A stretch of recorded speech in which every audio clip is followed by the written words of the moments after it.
ให้ก็ นั่นก็เดี๋ยวมาหนีลายลงหลีกไตในโฟง vivo เนาะอันออกใหม่3 โหนังเก่าอ่ะนั่นวันนั้นอันลงกว่านั่นแต่เป็น Y vivo Y 1918นะรุ่นมัน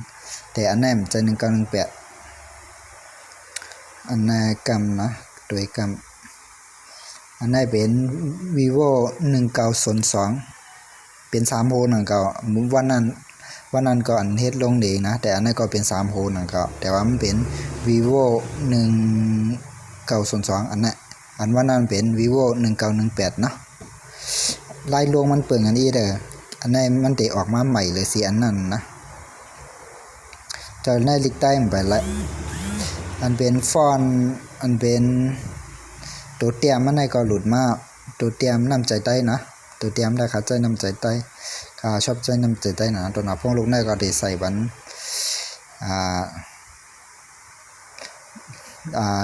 คีย์บอร์ดล็อกมือนำใจใต้เนาะวันนั้นอันเป็นฟงนั้นขาใจซับฟอนต์ให้จ่อยแต่ฟงรุ่นในใจซับฟอนต์ในมันยอมรับว่ามันยอมรับใจหลุดมาเมื่อไกลคาใส่อ่ะหลุดมาอันนั้นเป็นเอาไว้ในโคดในเป็นเจียงตองสอนในมันซัพพอร์ตมันแจ่มเลยของซับฟอนต์เนี่ยมันแจ่มเลยไม่สามารถนำไปใช้ได้แต่ว่ามันใส่ฟอนต์มันเอาซับฟอนต์นั้นลงเลยเนี่ยมันเป็นว่าซับฟอนต์มันเทคเอากว่านั้นนะแต่อันนั้นได้มันเป็นรุ่นใหม่มันเฮ็ดมามันปามาหมดอ่ะได้เฮ็ดง่ายๆก็นะแต่เหลียวมันเป็นแต่เหลียวลิกใต้มันเติมไปเลยเนาะได้เก๋ง่ายๆก็เข้ามาในการดังค้างเนาะมาโดยตีภาษาการป้อนข้อมูลในเนาะตัวแล้วจะเป็นภาษาไทยนั่นนะจะเป็นภาษาไทย แน่ๆเข้ามาหาโดยลิกมันได้มี2เมลลิกมันนะเมียนมามันได้มีเมียนมามันได้มียูนิโคดสอจีเพื่อนซาจีเนี่ยมันเป็นสอจีนะดังนั้นแน่มันได้เป็นยูนิโคดเขาได้ไล่เป็นยูนิโคดกัมนะมันลิกมันยูนิโคดฉะนั้นก็เป็นลิกมันยูนิโคดก็กัมไปกัมปั่นมันแอปเด็กแก๊ปนึง โอเคแต่แล้วมันเป็นมาลิกมันยูนิโคดกว่านะเป็นลึกมันอีกคนละอันนั้นสวัสดีนี่บาดีไปกำเนาะมันไปละไปให้สปอร์ตทางกำโอเคนั่นลึกมันอันนั้นด้วยแล้ว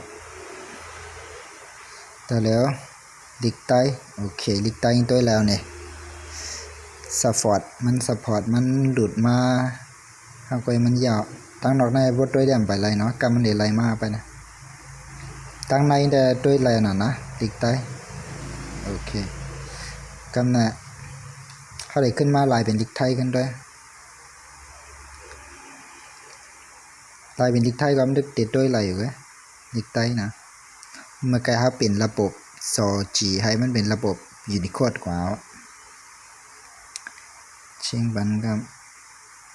ไปกำลังโอเคหันแล้วเนี่ยนำใจใต้กำลังอ่านแล้วง่ายๆก็อันตัวใหม่เขาเฮ็ดมาบัดนี้นะ ติจ้าระบบเนี่ยมันเขาเฮ็ดมาเป็น 2G ไว้นั่นน่ะนะแค่เฮาเข้ากันในภาษามันแหเฮาไล่ปันยูนิโคดมันกำนึงปันว่าแอปโหลดปันว่าซัพพอร์ตพอยาวก็เฮาต้องขึ้นมา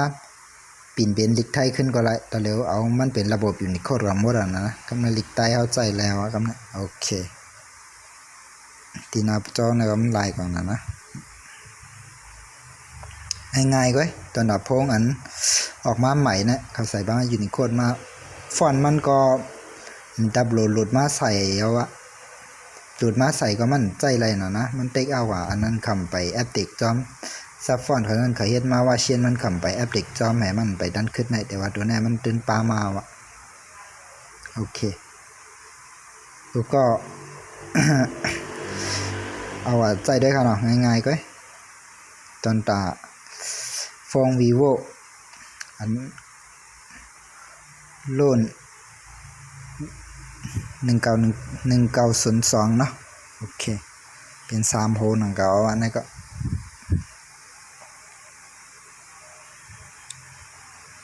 ไม่ส่งค่า